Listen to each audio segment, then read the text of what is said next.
저는 짧지 않은 목회를 지금까지 해왔습니다.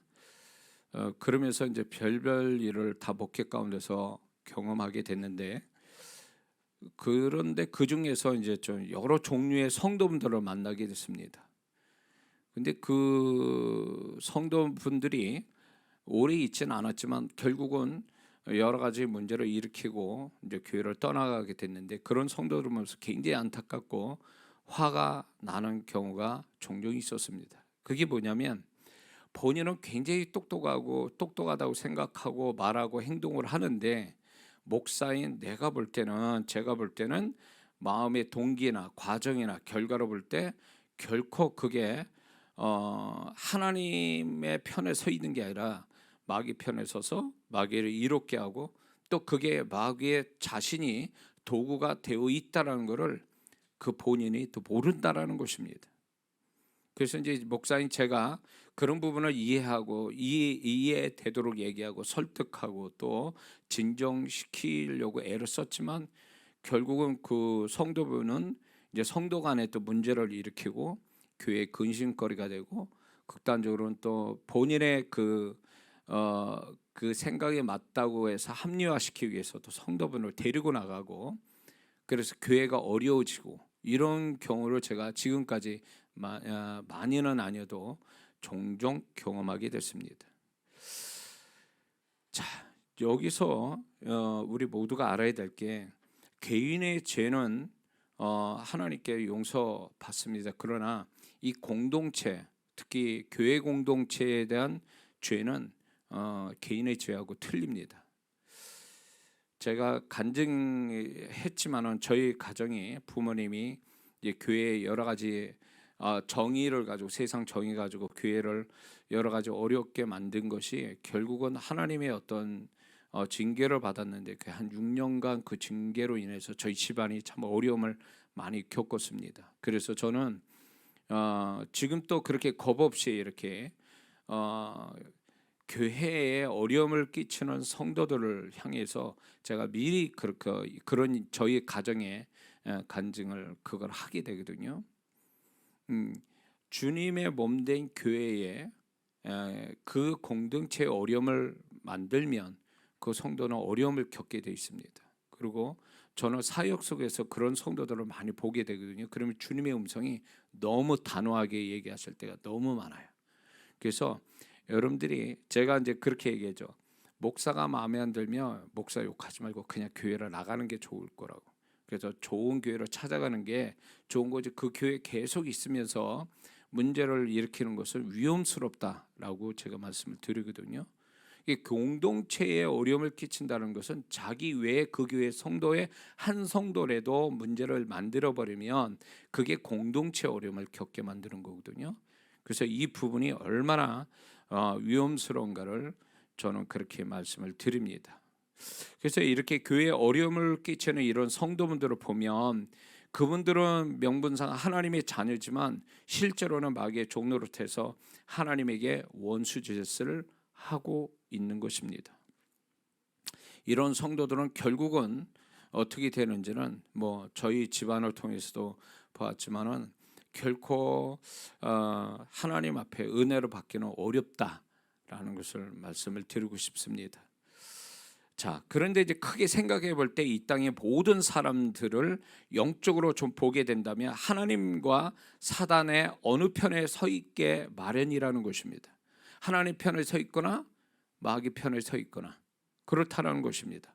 근데 안타깝게도 예수님 믿지 않는 자는 이미 마귀에 속한 사람이 되어 있는 사람들이라는 것입니다. 성경에서는 그들이 흑암의 세력에 갇힌 자 이렇게 표현합니다. 그래서 예수 믿지 않는 분들은 본인이 믿든 안 믿든 그걸 인정하든 안 하든 간에 성경상으로 볼 때, 하나님의 시각으로 볼 때 이미 하나님 반대편에 서 있는 사단에 속한 자로서 보게 된다라는 것입니다. 그러나 구원받은 우리는 하나님 자녀돼서 태생적으로 하나님께 속한 사람이 된 사람들입니다. 믿습니까? 우리는 하나님께 속한 사람인데, 하나님께 속했다라는 것은 하나님 편에 서 있는 사람이 되었다라는 뜻이거든요. 그러나 우리도 까딱 잘못하면 자신도 모르게 사단의 편에 서서 사단을 이롭게 하고 사단의 도구가 될 수 있다라는 것입니다. 그러므로 살아가면서 우리가 마귀 편에 서지 않으려면 하나님 편에 서 있기를 항상 원해야 된다는 것입니다. 마귀 편에 서지 않으려면 우리가 하나님 편에 서 있기를 힘써야 된다는 거죠. 그렇지 않으면 나도 모르게 자동적으로 마귀 편에 서는 경우가 허다하게 많다는 것입니다. 그리고 우리 자신들이 계속 하나님 편에 서 있는 것인지를 항상 질문하고 자신한테 질문하고 증거를 얻고 답을 얻어야 한다는 것입니다. 우리는 이것을 알아야 됩니다. 하나님 편에 서지 않는다는 것은 자동적으로 사단의 편에 서 있다는 것을 의미한다는 것입니다. 중간은 없다는 것입니다. 근데 여기서 제가 이제 목회를 하면서 많은 성도분들을 이렇게 만나고 정말로 상대하면서 뭐가 이렇게 중요한 역할을 하냐면 성품이 중요한 역할을 하더라고요. 신앙생활 열심히 기도하고 예배드리고 이런 분들이 있습니다.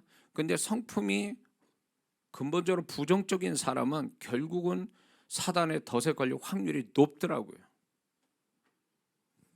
제가 목회를 하면서 많은 분들이 저도 이제 이렇게 보면서 많은 분들이 신앙적 열심을 내는 거, 교회 생활 열심히 내는 걸 보면서 저도 은혜 받고 감동을 받는 성도분들이 있는데 결국 그 성도분들이 결국은 신앙을 그것이 길게 가지 못하는 원인 중에 하나가 뭐냐면 그분의 성품이에요.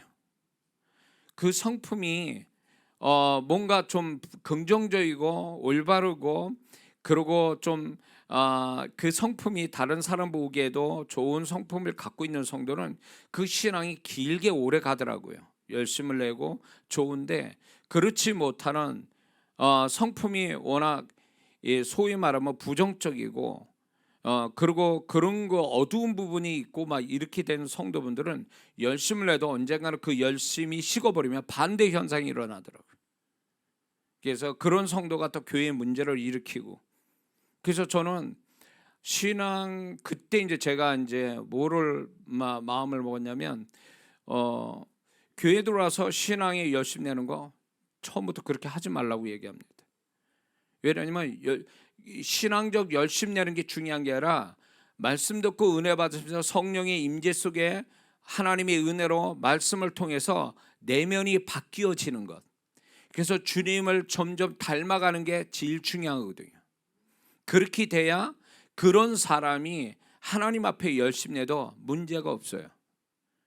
그게 정상이라는 거죠. 근데 변화도 받지 않는 상태에서 막 신앙에 뭐 열심만 내다가 나중에 또 문제가 또 하면서 룰루랄라 하면서 즐겁게 또 열심 낼 수는 없거든요. 여러 가지 어려움이 겪을 수 있어요. 힘든 것도 있을 수 있어요. 또 같이 일하는 성도끼리 서로 또 상처를 줄 수 있어요.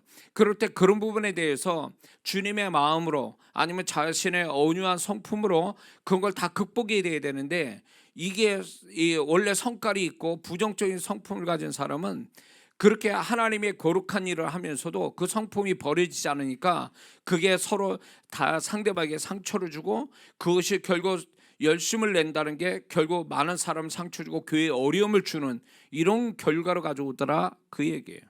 그래서 저는 그런 성품을 가진 성도는 일하지 말라고 그래요. 뭐 대놓고 얘기하지 않지만 은혜를 받으라고 그래요. 은혜 받는 게 우선이 되거든요. 그래서 마음의 변화를 받는 거. 바울처럼 마음의 변화를 받아서 그 변화 받은 것 가지고 하나님 앞에 열심을 내야 문제가 없는 거지. 변화가 되어지지 않는 사람이 하나님의 열심 내다 보면 처음에 하나님 편에 서서 열심 내다가 나중에 은혜가 떨어지고 뭔가 이렇게 마음의 자신이 상처를 받게 되면 하나님 반대편에 가더라고요. 그러니까 이 성도는 차라리 아무것도 안 하는 게 차라리 나은 성도거든요.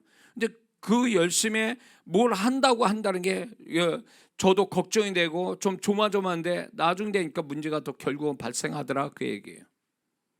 그래서 내면의 변화를 받는 것이 하나님의 뭔가를 하는 일보다 더 중요하고 내면의 변화를 받는 것이 무언가를 하나님에서 일하는 것보다 하나님을 더 기쁘게 해드린다는 것을 우리는 알아야 될 줄 믿습니다.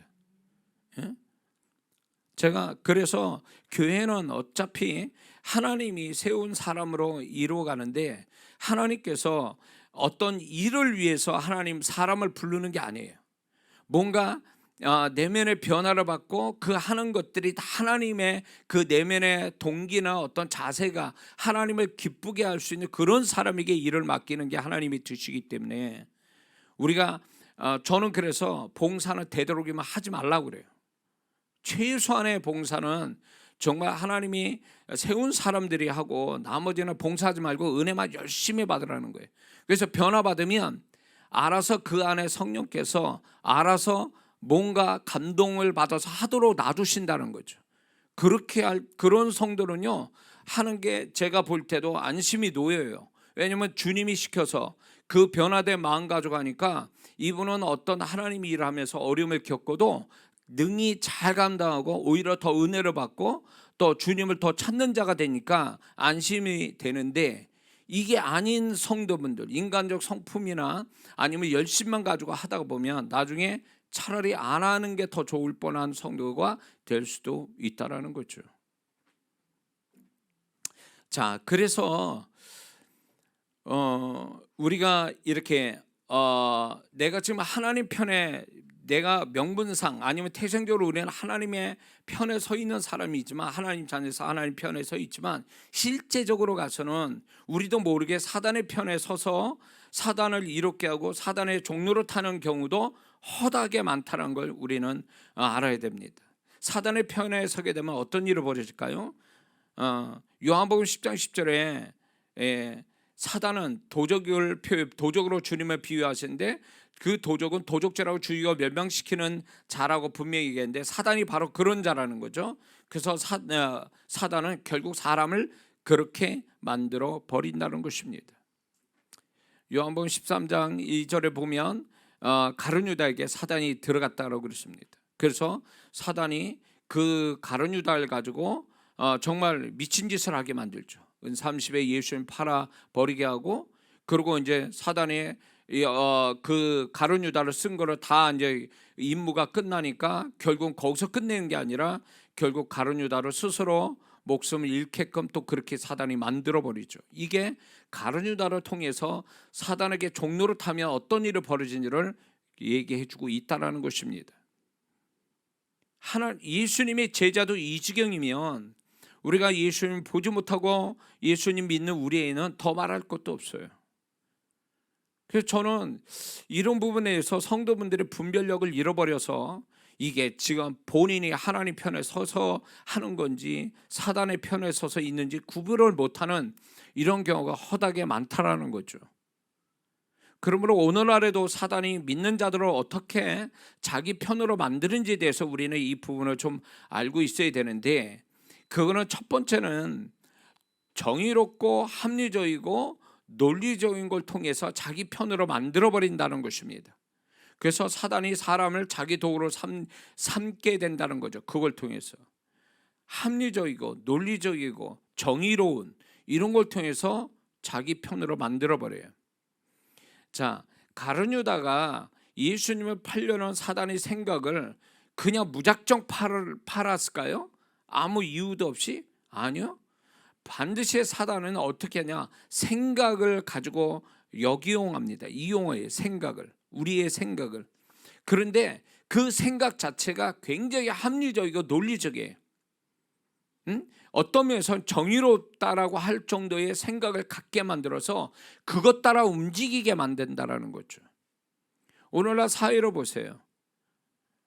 뭔가 잘못되게 하는 사람들, 한쪽으로 기울어진 뭔가 문제가 있는 사람들의 그 말을 한번 들어보세요. 그 사람 말들이 뭐 틀린 말들을 합니까? 굉장히 그 사람들은 논리적으로 합리적으로 얘기해요. 이렇게 듣다 보면 그 사람 말이 맞는 것 같이 말을 얼마나 잘하는지 몰라요. 그러나 그 결과로 가보면, 그 행동의 결과로 보면 전혀 아니거든요. 정의롭지도 못하고 합리적이지도 못하고 그게 남한테 이익을 주는 것도 아니고, 이런 어떤 모습들을 우리가 보게 되거든요. 그러니까 저는 이렇게 한쪽으로 기울어져 가지고 이렇게 살아가는 사람들 보면 다 사단에게 속은 자들이다. 저는 그렇게 보는 거예요. 정말로 그게 사단의 역사가 아니고 인간적인 양심에 의해서 양심에 의한 합리적이고 논리적이라면 그렇게까지는 나올 수 없다라는 것들이 많거든요. 근데 그거는 사단의 어떤 생각에 이렇게 잡히는 거죠. 근데 사단이 뭘 가지고 그 사람을 잡냐면 정의롭고 논리적이고 합리적이다라는 걸 가지고 잡거든요. 그래서 우리가 가지고 있는 합리적이고 논리적이고 정의롭다라는 것이 과연 이게 하나님 편에 서서 이게 맞는 거냐 아니면 마귀 편에 서 있느냐, 이걸 반드시 가려내야 돼요. 이걸 가려낼 줄을 모르면 이 사람은 자기는 살인자도요, 자기가 왜 살인을 할 수밖에 없는가를 얘기를 합니다. 다른 사람은 이해가 안 되지만 그 본인 자신은 이해가 되게 얘기한단 말이에요. 만약에 보통 사람들의 그거는 잘못된 거라고 그 마음속에 있는 사람이 살인을 막 저지르겠습니까? 아니에요. 그럴 수밖에 없다라고 하는 자기 논리가 있는 거예요. 뭔가 죄를 짓고 큰 죄를 범한 자는 논리가 있단 말이에요. 자기 합리성을 가지고 있단 말이에요. 그리고 저 사람은 불의하고 나는 정의롭다라고 해서 막 하는 거예요. 이게 세상을 정말 무섭게 만들어버리는 어떤 사단의 전략이 여기 하나 있는 거예요. 많은 사람들 보세요. 많은 사람들의 말을 들어보세요. 뉴스에 나오는 사람들 말 들어보세요. 그들의 말이 틀린 말들입니까? 그러나 결과로 보세요. 어떻게 돼 있는가?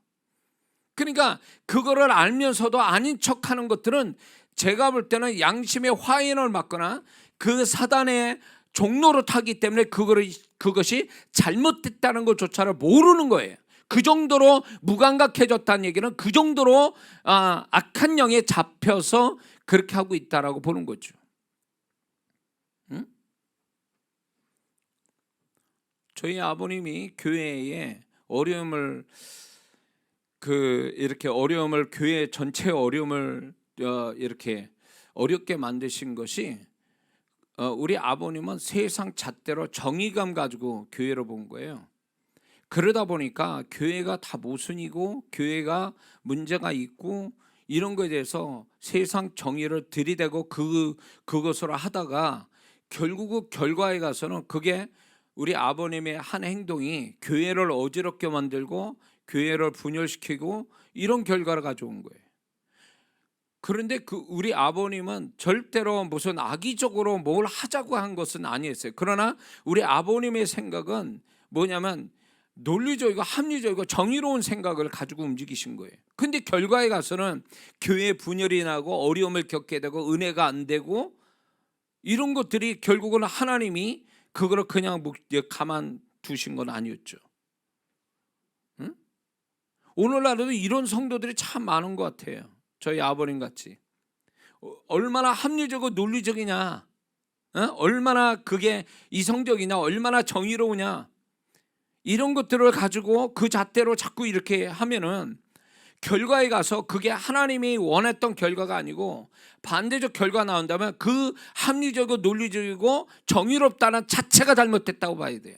하나님 앞에 잘못된 거예요. 그것들이 다. 하나님이 원하는, 하나님이 기뻐하는, 하나님이 축복할 만한 결과가 나와야 되는데 그 결과가 나오지 않은 채 시작부터 과정이 그게 하나님 볼 때는 문제가 없어도 그 결과에 가서서 하나님이 영광 받지 못하고 기뻐할 수 없는 거, 하나님이 불쾌하게 여기는 걸로 나온다면 그거는 이미 잘못됐다고 봐야죠. 그래서 저는 제가 합리적이고 논리적이다 라는 것에 이걸 다시 한번 점검할 이게 맞냐, 하나님 앞에 맞느냐에 대해서 많은 시간을 하나님 앞에 어떤 그게 검증을 받는 시간들을 갖게 되거든요.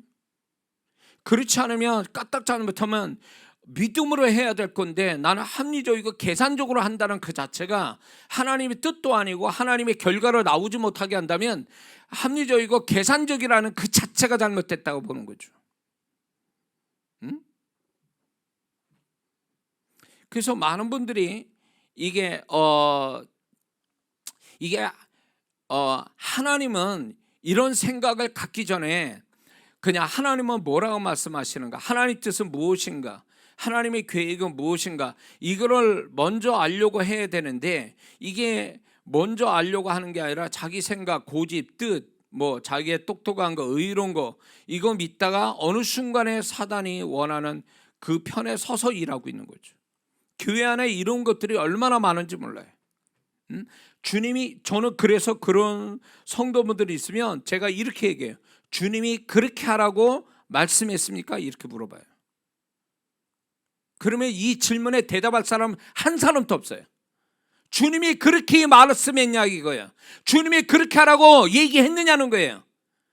얘기도 안 했는데 자기는 이게 맞다라고 생각한 거예요. 이게 옳다라고 생각하고 이게 합리적이다라고 생각한다는 그 자체가 과연 그분이 말씀하고 그분이 뜻하는 거하고 그거하고 견줄 만한 것이냐, 그거예요. 그것이 아닌 걸 가지고 자꾸 들이미는 거죠.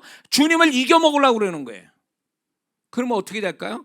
그러면 결국 주님과 싸우는 자가 되는 거예요. 하나님의 원수가 되는 거예요. 그렇게 되면 하나님은 지금까지 한 번도 인간에 져본 적이 없으신 분이에요. 그분이 이기신다고요. 근데 많은 성도분들은 이거를 모르는 거예요. 자기가 그런 것들이 결국 하나님과 반대편에 서 있어서 하나님 앞에 원수가 된다는 걸 알지 못한 채 움직이는 사람들이 있다는 거죠. 세상 사람은 그게 맞는 얘기야, 합리적이야, 논리적이야, 정의로워. 그러면 뭐하냐고. 200만 성도들이, 200만 이스라엘 백성이 애굽에 안 간다고 다 동의하고 그렇게 했을 때 하나님이 그들의 다수결로 그 사람들을 편에 섰습니까? 여호수아 갈렙 편에 섰잖아요. 하나님이 그 두 사람의 편에 서서 그들은 싹 200만 명은 다 광야에서 죽었잖아요. 하나님의 논리가 이렇다고요. 하나님 뜻은 가는 게 맞는 거예요. 믿음으로 가고 그래야 되는데 200만 광야 이스라엘 백성은 논리적이고 합리적이고 계산적으로 해보니까 아니더라 그거지. 그래서 하나님이 어떻게 했어요? 그들이 200만을 그 사람들을 그냥 놔줬습니까? 샘플로 부모 세대들은 다 광야에서 죽게 만들었잖아요. 이게 하나님의 논리라고요. 이런 게. 하나님의 논리와 세상의 논리가 반대로 가는 경우가 허다하게 많아요. 그런 거에 대해서 우리가 가지고 있는 계산적으로 딱 떨어지는 논리와 합리성을 앞세우다가는 까딱 잘못하면 하나님 반대편을 쓰는 경우가 허다하게 많다는 걸 아셔야 돼요. 이해가 되십니까? 자, 또한 이 사단이 믿는 자를 어떻게 역사하냐면 혼미하게 만들어요. 혼미하게 만들어서 자기 편으로 만들어버린다는 거죠. 이게 지금 오늘날 가장 크게 역사하는 악한 영의 역사예요. 그래서 저도 그렇지만 저는 기도할 때마다 축기하는 게 순서가 있어요. 이게 아주 단골처럼 내 안에 들어올 수도 있고 들어온 영혼들에 대해서, 그 귀신들에 대해서 제가 축기하는 것들이 있어요. 그 중에 하나가 뭐냐면 혼미예요. 지금 세상에 가장 강력하게 전 세계적으로 역사하는 영 중에 가장 강력한 영 중에 하나가, 세계 중에 하나가 혼미예요. 혼미하니까 전쟁이 나고 사람들이, 지도자가 혼미하니까 백성이 정말 고통을 받고, 혼미한 거예요. 그러니까 오늘날에도 적인지 아군인지 모르고 이게 먼저인지 나중인지, 어떤 게 위고 어떤 게 아래인지 이런 것들을 구분하지 못하는 이 혼미함이 결국 손해로 보게 되고 사고가 일어나게 하고 다툼이 일어나게 되고, 그리고 많은 사람을 불행하게 만드는 거예요. 특히 지도자들이. 그렇기 때문에 여러분들이 특히 영적 대표자들, 집안의 영적 대표자들은요, 혼미하지 않기를 위해서 본인이 또 기도해야 되지만 그 속에 속한 사람들이 대표자가 혼미해서 사단의 편을 쓰지 않도록 기도 많이 해야 됩니다. 대표자가 혼미해지면요, 집안 다 망합니다. 아내나 자식이 잘하면 뭐하냐고. 대표자가 벌써 이미 혼미해져가지고 사단 편에 서 있는데, 그러면 그 집안은 제대로 설 수가 없어요.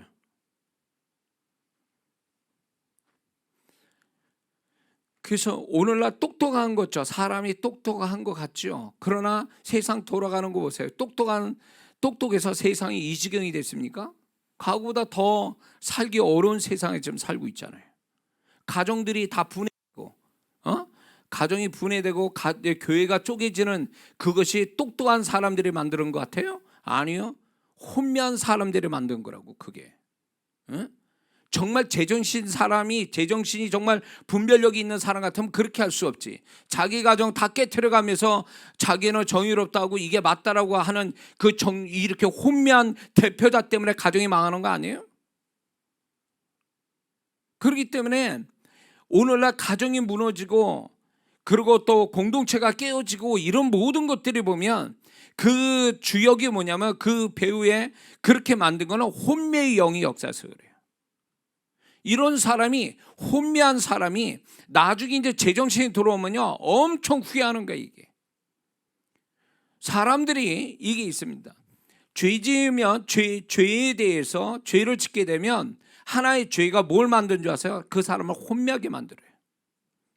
그래서 혼미하게 만들어서 그 사람이 결국 미친 짓을 하다가 끝내는 후회하면서 인생을 떠나는 게 우리의 모습이에요. 그래서 제정신 가지고 살려면 늘 회개하고 거룩함을 가지고 사는 사람이 제정신 가지고 살 수 있는 사람들이에요. 그렇기 때문에 우리가 혼미하지 않도록 우리는 세상과 접하면서 세상 그 자체가 자꾸 혼미하게 만들어서 우리를 불행하게 만들고 공동체로 불행하게 만드는 이 부분에 대해서 혼미해지지 않게 해서 얼마나 우리가 열심히 주님을 찾고 의지하고 그래야 되는지 여러분들은 아셔야 됩니다. 구원받고도 저 세상에서 살고 있는 그 하나님의 자녀들이 있죠. 결국은 그 예수 믿고도 세상 속에 사는 그 사람들의 특징이 뭐냐? 혼미해서 그래. 뭐가 뭔지를 모르는 거야. 구원이 얼마나 귀한지 모르고 그렇게 살다가 끝이 어딘지를 모르니까 저렇게 하는 거지. 정말 그거를 분별력 있게 아는 사람 같으면 절대 그럴 수 없다라는 거죠. 그래서 이 혼미의 영이 생기지 않도록 여러분 자신과 또 여러분의 가정과 영적 대표자를 위해서 반드시 기도해야 될 줄 믿습니다. 그리고 사단이 믿는 자를 어떻게 자기 편대로 만드냐면 요한일서 3장 8절을 보면 이런 말씀이 있습니다. 죄를 짓는 자마다 마귀에게 속하나니. 그러므로 믿는 자가 죄를 지으면 무조건 사단의 편에 자동적으로 서게 된다는 것입니다. 죄를 짓게 되면 마귀에 속한다고 그랬잖아요. 마귀에 소속된다라는 거예요. 결국 마귀에 소속된 자는 마귀의 편에 서게 되어진다는 거예요. 그러니까 죄가 많은 사람일수록 사단의 편에서 사단의 도구가 될 확률이 높은 거예요. 그래서 우리가 회개할 때 빨리 회개해서 제정신으로 돌아오는 게 이게 지혜예요. 우리는 죄를 안 짓고 살 수는 없어요. 우리도 연약하기 때문에. 그러나 그 죄를 빨리 회개하는 게 마귀에 속한 데서 벗어날 수 있는 길이라는 거죠. 예수의 피로 우리를 사함을 받을 수 있는 은혜가 우리한테 있잖아요. 근데 회개조차 안 하잖아요. 그리고 그 죄가 쌓여서 자기는 정의롭고 논리적이고 합리적이 되지만 결국 마귀 편에 서서 일하고 있는 거예요. 마귀 편에 일하는 사람들의 특징이 혼미할 뿐만 아니라 죄가 그 안에 그 사람을 그렇게 만들어버린 거예요. 그러므로 올 우리가 한 해 살아가면서 회개 정말 잘해야 됩니다. 죄를 안 짓고 살아가는 능력, 죄를 안 짓고 살아가는 것도 대단한 능력이지만 죄를 짓는다 해도 빨리빨리 회개해서 마귀에 소속되지 않도록 하나님 편에 서는 사람 되기를 힘써야 될 줄 믿습니다. 네 번째는 믿는 자를 어떻게 자기 편으로 만드냐면 야고보서 4장 4절에 이런 말씀입니다. 세상과 법되고자 하는 자는 스스로 하나님과 원수가 되는 것이다. 이렇게 말씀하고 있어요.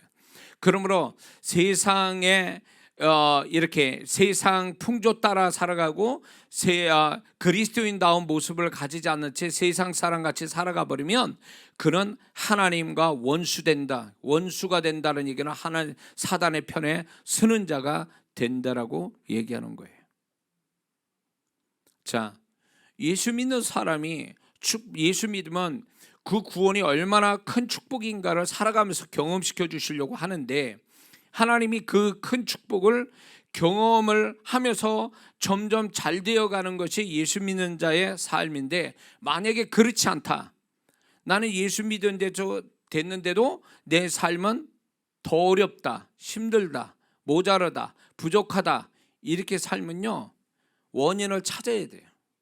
근데 그 원인 중에 하나가 뭔지 아세요? 내가 하나님 편에 서 있었느냐는 거예요. 자기는 마귀 편에 서 있으면서 마귀 편에 서 있는 자를 하나님이 어떻게 그를 축복합니까? 그렇죠? 마귀 편에 소속돼 있는 자에게 무슨 하나님의 축복이 있느냐고. 마귀를 이롭게 하고 마귀의 종로를 타는 자를 어떻게 하나님이 축복하십니까? 하나님 자녀라는 것 때문에 축복하십니까? 절대 그렇지 않아요.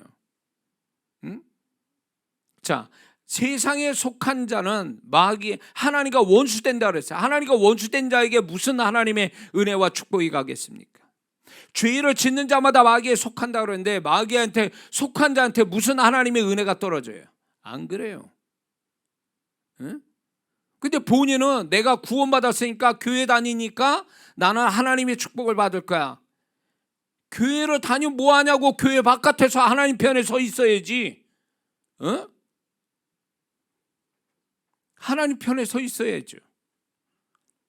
내가 하나님 편에 서서 살려고 몸부림칠 때 하나님의 은혜도 있고 도우심도 있고 축복도 있는 거지, 하나님 편에 서 있는 게 아니라 늘상 마귀 편에 서서 마귀에 소속돼서 살아가는데 무슨 하나님의 은혜와 축복이 그 속에 있느냐고. 그러니까 안 되는 거예요. 하나님의 손길이 없는 거예요. 미워서가 아니에요. 소속이 잘못돼 있잖아요. 명분상으로는 하나님께 속한 자인데 실제상으로는 마귀에 속한 자인 거지. 응?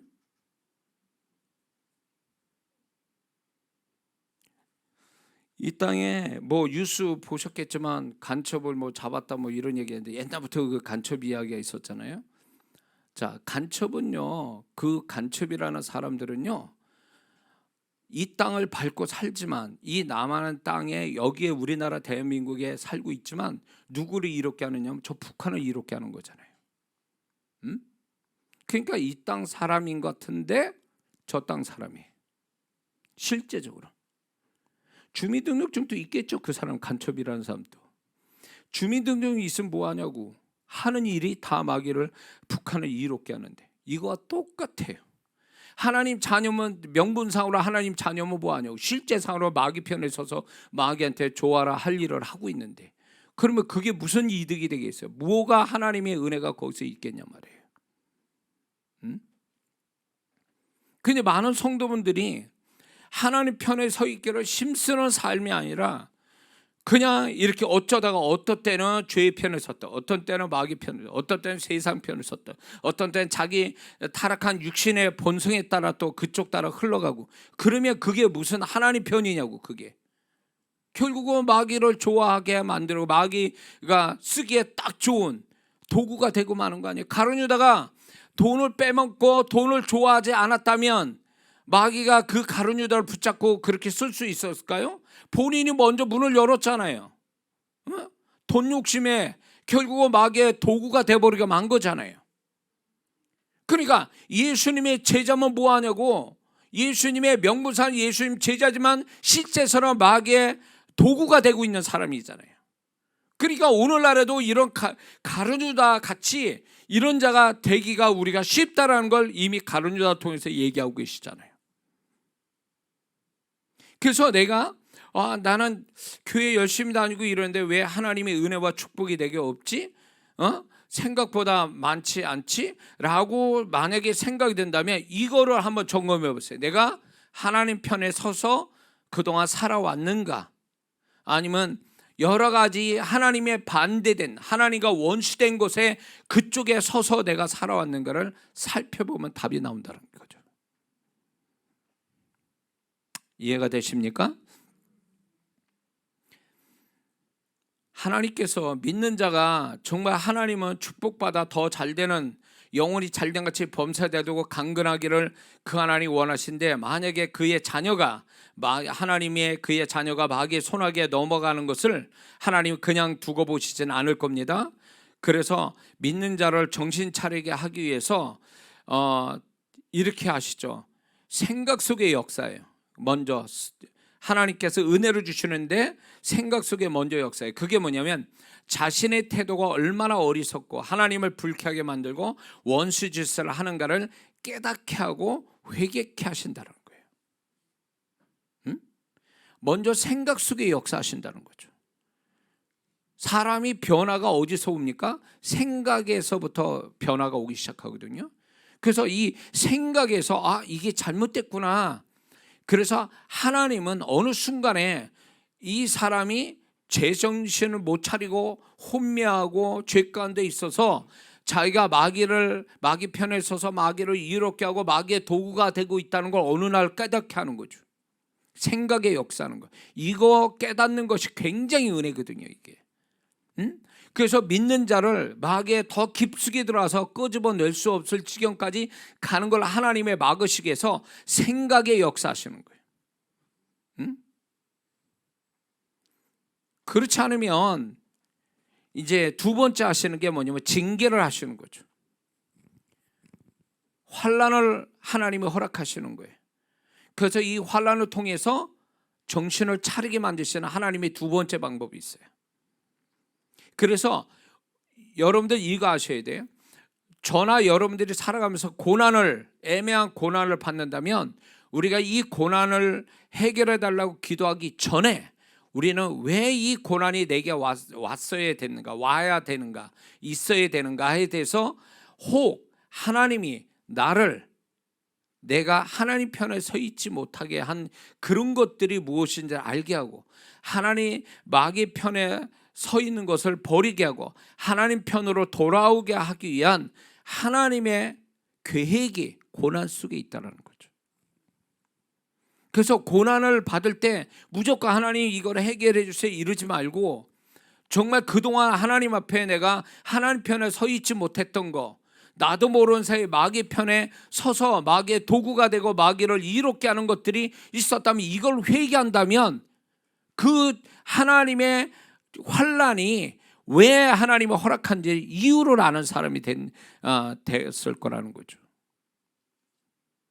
이해가 되십니까? 근데 무조건 내가 지금 어려우니까 해결만 해달라고, 하나님이 어떤 자녀를 부모가 이유도 없이 미친 부모가 아닌 이상에 자녀를 무조건 때리는, 너 일로 와, 그리고 무조건 이유도 없이 때리는 부모가 어디 있겠습니까? 부모가 자식을 때릴 때는 분명한 맞을 짓을 하고 왜 맞아야 되는지를 분명히 이유를 부모가 갖고 있기 때문에 때리는 거거든요. 그러면 자식된 입장에서는 부모가 자기를 왜 때리는지를 안다면 맞을 짓을 할 때 맞아야 되는 거예요. 그리고 정신 차리면 되는 거예요. 그처럼 우리가 고난을 받을 때 하나님의 사랑하는 자 예수 그리스도까지 주시고 우리를 사랑하신 그 하나님이 이유 없이 아무 뜻도 없이 우리를 고난을 허락하실 이유가 없다, 그 얘기예요. 그 고난을 통해서 우리가 눈물 나게 하고 힘들게 하는 것을 즐거워하는 분이 아니시라는 거죠. 그럴 때는 분명히 이유가 있을 거라는 거예요. 하나님이 이 정도로 할 때는. 그럴 때 그게 어떻게 보면 징계일 수도 있다는 거죠. 그 징계가 사랑의 징계라는 거죠. 죄를 져서 징계받는 것도 있지만 나를 사랑해서 내가 깨닫지 못해서 하나님 편에 안 들어오고 자꾸 반대편에 서 있는 거에 대해서 그게 잘못됐다는 걸 알게 하려고 하나님이 징계하시는 것도 있다, 그 얘기예요. 그걸 발견하고 하나님께 회개하고 그것을 버릴 결심을 가지고 결단을 한다면 왜 그분이 괜한 고난을 우리한테 주시겠냐, 그 얘기예요.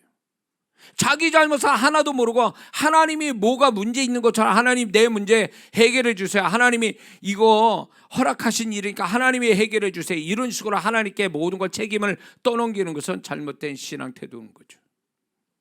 이유가 있잖아요. 이유가 우리가 좋은 일이 생기든 안 좋은 일이 생기든 하나님은 그만한 이유를 가지고 나한테 그렇게 하시는 거예요. 그러면 우리는 그걸 가지고 좋아라 하거나 아니면 환난을 당해서 고난받을 때 괴로워하는 것, 그것만으로 그렇게 생각하면 안 된다, 그거예요. 하나님의 이유가 뭡니까? 이렇게 나를 축복하는 이유가, 나에게 이렇게 고난을 허락하신 이유가 뭡니까? 이렇게 물어봐야 되는 게 맞는 얘기 아니에요?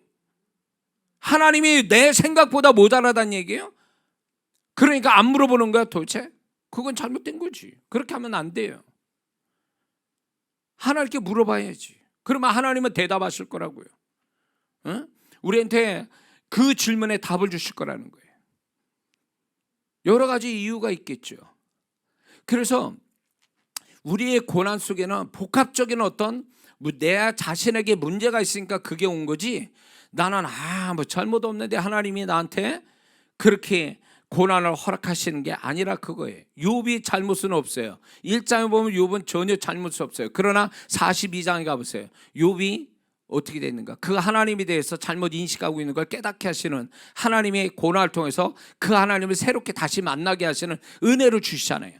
그게 욥의 신앙의 잘못된 생각 더 높은 차원으로 올려주시기 위해서 고난을 주신 것과 똑같은 거죠. 이유가 없는 고난은 없어요. 다 이유가 있어요. 그걸 찾아야죠, 우리가. 자, 징계가 아니면 다른 방법이에요. 이건 아주 하나님께서 바울에게 경험시켰던 것. 바울이 어떻게 됩니까? 예수님 잡아오는 것이 하나님께 충성하는 거라고 착각하고 있어서 다메섹으로 가다가 그 다메섹 도상에서 예수님 만나죠. 그래서 극적으로 이렇게 만난 사람들이 있어요. 이렇게. 이건 극적인 스페셜이라고 봐야 돼요. 하나님을 직접 그를 만나 주셔서 네가 잘못됐어, 너 이거 잘못된 거야. 그래서 간증하는 분들도 이런 분들이 있죠, 종종. 이건 극적인 경험이죠. 하나님은 또 이런 방법 쓰세요. 이 방법이 가장 좋긴 좋은데 이렇게 해주시면 딱 좋겠는데 근데 이거는 일반적인 게 아니에요. 굉장히 스페셜한 거죠. 그러나 어쨌거나 하나님은 이거예요. 하나님이 우리를 깨닫게 하신, 징계를 주시다 아니면 주님이 직접 나타나서 말씀해 주시든 간에 그 모든 것은 우리를 아끼고 사랑하시기 때문에 마귀 편에 서지 말라고, 너는 그 편에 서면 아무것도 없다고, 너 있는 것마다 다 도난당한다, 너 내 편에 들어와야 돼. 네가 그렇게 메말라가고 모자라고 부족하고 사건 생기고 어려움을 자꾸 겪는 거는 네가 내 편에 서 있지 않았기 때문에 내 은혜와 내 손길을 못 봐서 그런 거야, 이 얘기죠.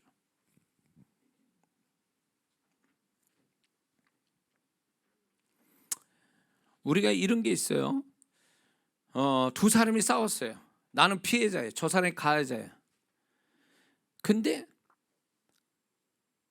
이게 가해자가 계속 나를 괴롭혀. 나는 피해자니까 피해자로서 하나님 왜 이거를 해결 안 해주십니까 이러지만, 엄밀히 깊숙이 딱 들어가 보면, 성도분들 상담에서 이런 걸 깊숙이 들어가 보면 그분 또 가해자만큼의 죄를 마음속에 가지고 입술로 범죄하고 있는 거예요. 그러니까 하나님께서 이게 피해자라고 해서 하나님 무조건 그를 돕는 게 아니에요. 그 사람도 하나님 편에 서서 피해자면, 가해자는 어차피 죄를 범하면서 피해자를 만들어버렸으니까 그 사람이 사단의 편에 서서 작업을 하는 사람이고, 이 피해자도 하나님 편에 서야 하나님이 도우시는데, 피해자는 피해자로서의 어떤 소극적인 어떤 범죄를 저지른 거죠. 마음에 죄를 짓고 입술로 죄를 짓고. 그러면 하나님이 누구 편에 서야 되는 거예요 도대체? 그럼 피해자라는 그거 하나 가지고 하나님이 그의 편에 서서 도우십니까? 그 사람 자체도 하나님이 하나님 편에 서 있지 않는데 어떻게 하나님이 도우셔요? 그래서 저는 이제 이렇게 얘기해요. 정말 이 상황이 이렇게 하나님 허락하고 그랬으면 완벽한 피해자가 되라고 얘기해요. 완벽한 피해자. 그게 뭘까요? 그냥 기도하고 하나님께 맡겼는데도 당하면 그냥 당하라는 거예요. 피할 수 있으면 좋은데 피할 수 없는 거면 그냥 당하라는 거예요. 당하면 당한 거 가지고 죄 짓지 말고 하나님께 맡겨버리면 하나님이 그의 편에 서서 일하신다, 그거예요. 근데 완벽한 그분이 그 피해자 편에 서서 속히 해결하지 않는 것은 그 사람이 하나님 편에 완전히 서 있지 않기 때문에 그러는 거예요. 피해자가. 그러니까 하나님이 안 도우시는 거예요. 왜 하나님을 그렇게 인간적으로 생각하는 분들이 있어요. 가족은 이렇게 자기 가족이 잘못해도 다른 사람 앞에서는 전혀 잘못이 없다고 감싸잖아요. 팔이 안으로 굽는다고. 세상은 그렇게 될 수 있어요. 그러나 하나님 앞엔 그럴 수가 없는 거예요. 왜? 그분은 공의의 하나님이시거든요. 그러니까 피해자가 되려면 완벽한 피해자가 되라는 거예요. 하나님 편에 서도록 완벽한 피해자가 되면 완전한 하나님의 도우심이 오는 거죠. 근데 이게 어설픈 거예요. 가해자도 아니고 그렇다고 뭐 완벽한 피해자도 아니고 중간에 서가지고 그 사람도 범죄하고 있고 소극적으로. 그러면 하나님이 누구 편에 설 것 같아요? 자, 그래서 우리가 항상 하나님 올 한 해 살아가면서 정신 차리고 분별력 가지고 언제나 하나님 편에 서 있는 자가 돼야 되는데, 내가 하나님 편에 서 있게 되면 하나님의 저절로 내 편이 되시는 건 분명하다는 것입니다. 이해가 되십니까? 본문 6절에 보면 다윗이 하나님은 내 편이시라 이렇게 확신을 가지고 고백했다라는 것은 무엇을 얘기하냐면 다윗이 먼저 하나님 편에 서 있었다라는 걸 의미하는 거예요. 하나님은 내 편이시다 이렇게 할 때 성도들이 이거를 착각할 수가 있어요. 뭐냐면 무조건 내가 잘못해도 하나님 내 편이시다? 그런 뜻이 아니에요. 하나님 편이 내가 먼저 돼야 하나님이 내 편이 된다 그 얘기예요. 그래서 다윗이 하나님 편에 서서 있었더니 하나님이 내 편이 되어 주시더라 이 고백이라는 거예요. 그러므로 예수 믿는 사람이 하나님이 원하지도 않는 잘못된 어떤 태도로 갖게 되면 결국 하나님이 그 사람 편에 설 수 없다는 걸 알아야 돼요. 응? 그래서 내가 하나님 편에 서서 하나님이 내 편이 되시면 결국 하나님은 내 편이 되어주셔서 어떤 일을 하시냐면 이 본문에서 다윗은 자신 있게 고백합니다. 7절을 보니까 여호와는 내 편이 되사 나를 돕는 자 중에 계시니, 그러므로 하나님이 내 편이 되시면 결국 그분은 나를 돕는 자 중에 계신다. 돕는다라는 거죠. 나를 돕는다. 우리는 이걸 경험해야 돼. 하나님이 나를 돕는 걸 경험하시는 그런 은혜가 와야 되는데, 그러면 하나님이 어떻게 돕느냐 할 때 6절에 보면 하나님 내 편이시라 내게 두려움이 없게 한다는 거죠. 두려움이 없게 하신다. 어떠한 두려움도 없게 하신다. 이게 하나님이 나를 내면으로 돕는 하나의 시작이에요. 두려움이 없게 하는 것. 두 번째는 사람의 해함을 받지 않게 한다. 6절에 사람이 내게 어찌하리요. 사람의 해함을 받지 않도록 그분이 지키신다는 거죠. 세 번째는요, 7절을 보면 나를 미워하는 자를 보응해 주신다. 다윗은 복수하거나 그 가해자만큼의 또 그만큼의 죄는 아니더라도 그 사람의 절반 같은 죄를 지으면서 하나님 내 편이 되게 해달라고 한 사람이 아니라는 거예요. 그러니까 다윗을 보면 완벽한 피해자의 입장에 서 있었기 때문에 하나님이 완벽한 그 편이 되어주셔서 도우셨다 그 얘기예요.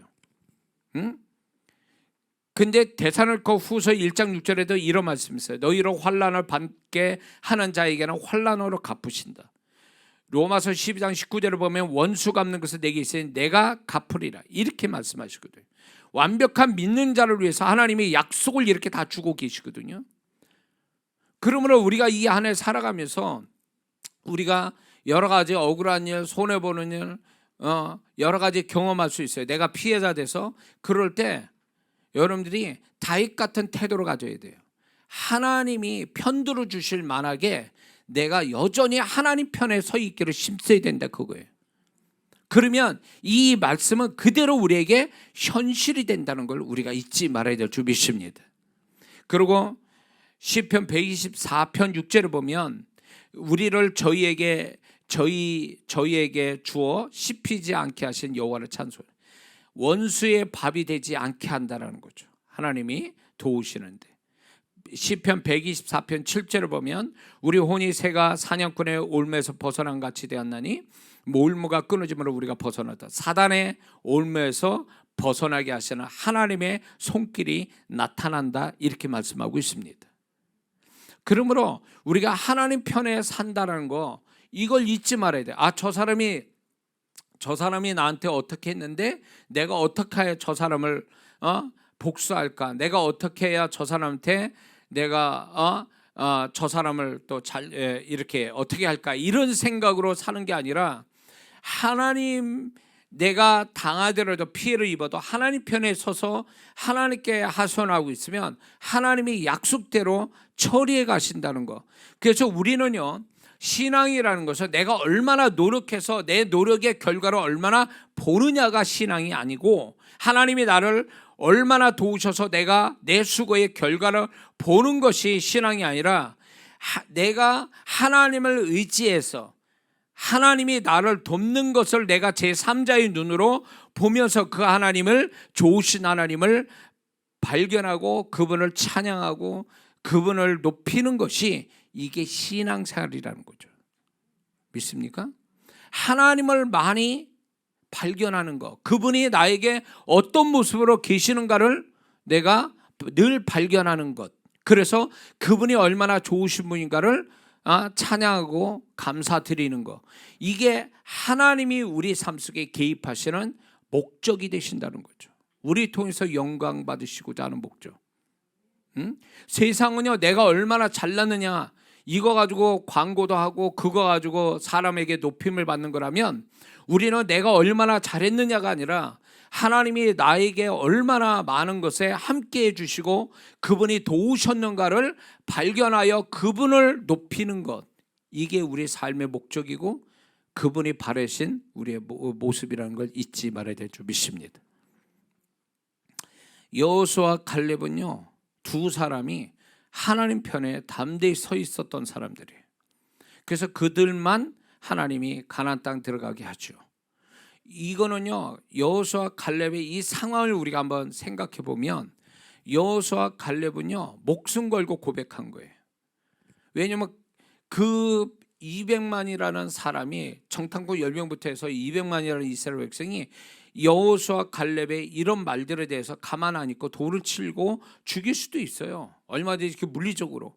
그렇기 때문에 여호수아 갈렙은 목숨 걸고 고백을 한 거거든요. 그들이 하나님 편에 서 있었기 때문에 하나님이 그들을 가나안 땅에 들어가게 하신 거죠. 하나님 편에 서 있으면 누구도 막을 그 하나님의 일하심을 막을 자가 없다라는 거예요. 사람이 어떻게 할 수 없다라는 거죠. 그걸 보여주시는 거죠. 다니엘의 세 친구가 그 신앙을 나타냈을 때 하나님께서 그의 편에 서서 풀무불에도 같이 계셨잖아요. 그러니까 하나님 편에 쓴 자는요, 하나님이 절대로 그를 실망시키지 않는다라는 거죠. 그리고 그분의 존재가 반드시 그 하나님 편에 선 자에게 나타나심을 우리는 알아야 될 줄 믿습니다. 다윗이 양치기에서 사울의 정말로 죽음 같은 쫓김을 당하면서 수많은 전쟁에서 그가 살아남아서 이스라엘 왕이 되고, 통합 이스라엘 왕이 되고, 그가 장수해서 자기 생애를 다 살 수 있었던 비결은 다른 게 아니에요. 다윗은 무엇을 하든 하나님 편에 서 있었다는 거죠. 그러니까 죽음 같은 그 사망의 음침한 골짜기를 그렇게 다녔어도 그가 죽지 않고 오히려 그 속에서 더 살아남고, 그가 반전으로 결국은 이스라엘 백성의 한 명밖에 세움을 받지 못하는 왕이 될 수 있었던 것은 그가 여호와 편에 서서 살았기 때문에 그렇다는 거예요. 이게 굉장히 중요한 거예요. 많은 성도분들이 믿음이 연약해서 어느 때는 하나님 편에 섰다가 어느 때는 믿음이 연약해서 다른 편에, 하나님 반대편에 서서 왔다 갔다 이렇게 하는 성도들이 있어요. 그런 걸 보면 어쩌면 저도 그럴 수도 있을 수 있다고 봐요. 그러나 하나님 보실 땐 그게 너무 안타까운 모습이라는 거죠. 그렇게 되면 문제는 이런 거예요. 하나님 편 섰다가 다른 편에 섰다가 이렇게 되면 그 사람을 향한 하나님의 계획이 100% 이루어지지는 않는다라는 거죠. 그 사람을 향한 하나님의 축복이 100% 이루어지지 않아요. 저는 다윗의 위대함은 뭐냐면 그가 이스라엘 왕이 됐다. 이스라엘 왕이 됐다라는 거. 그리고 그가 졸제 칼 맞아 죽지 않고 자기 생애를 다 살고 죽었다라는 이거는요. 그의 어떤 축복을 보는데 많은 사람은 그렇게 보지만 그거는 결과에 지나지 않고 다윗이 그 정도로 살 정도로 그는 매 순간마다 하나님 편에 서기를 힘쓴 결과가 그거라는 거죠. 과정이 그게 있었다라는 거예요. 과정이. 하나님이 그의 계획한 거 이스라엘 왕이 세워서 그분의 마음과 하나가 되어지는 이 하나님의 계획이 성취되기까지는 그가 순간순간마다 하나님 편에 서서 살았기 때문에 그게 가능했다라는 거예요. 어쩌다가 대충 갑자기 이런 단어는 없어요. 다윗에게는요. 만약에 다윗이 그렇게 살았다면 100% 하나님 계획대로 살지 못했을 거예요. 이스라엘 왕? 아니요. 유다 왕으로 끝날 수도 있어요. 유다 족속의 왕으로 끝날 수도 있다는 거예요. 그렇기 때문에 저와 여러분들은 하나님께서 이 한 해 우리가 생각한 이상의 계획을 가지고 그분이 우리를 그 축복을 가지시고 우리를 이끌어 가실 줄 믿습니다. 근데 그게 100%냐? 아니 50%냐? 그게 30%냐? 그거는요 하나님이 정하시는 게 아니라 내가 올 한 해 살면서 순간순간마다 하나님 편에 계속 쓴다면 100% 계획대로 100% 하나님의 축복이 있겠지만은 100%가 아니라 이게 만약에 하나님 편에 섰다가 반대편 섰다 이게 있다면 50%, 30%, 20% 그렇게 하나님의 계획과 축복이 오지 않을 수도 있다. 그거밖에 올 수밖에 없다. 이런 걸 우리는 알아야 됩니다. 저는 그래서 여러분들이 주일날 예배 드리고 이런 거 좋습니다. 그러나 이것 가지고 여러분들이 신앙생활 다 했다라고 생각하면 큰 오산이에요. 이게 다가 아니거든요. 이제 여러분의 이 교회 바깥에서부터의 이제 영적 싸움에서 하나님 편에 설 거냐 반대편에 설 거냐 이거를 끊임없이 여러분들이 그런 상황들이 올 건데 거기에서 여러분들이 정말로 하나님 편에 늘 쓰고 산다면 여러분이 이 한 해 끝나면요 100% 하나님 계획이 성취되고 100% 하나님 주시고자 하는 축복을 다 받고 살게 될 줄 믿습니다. 우리 그러기 위해서 지금 열심으로 정말로 주님 가까이 가려고 하고 애쓰는 거죠 지금. 그러므로 우리가 하나님 편에 서려면 최소한 성실한 교회 생활하는 것이 하나님 편에 서는 거다 이렇게 봅니다. 교회 생활하는 거.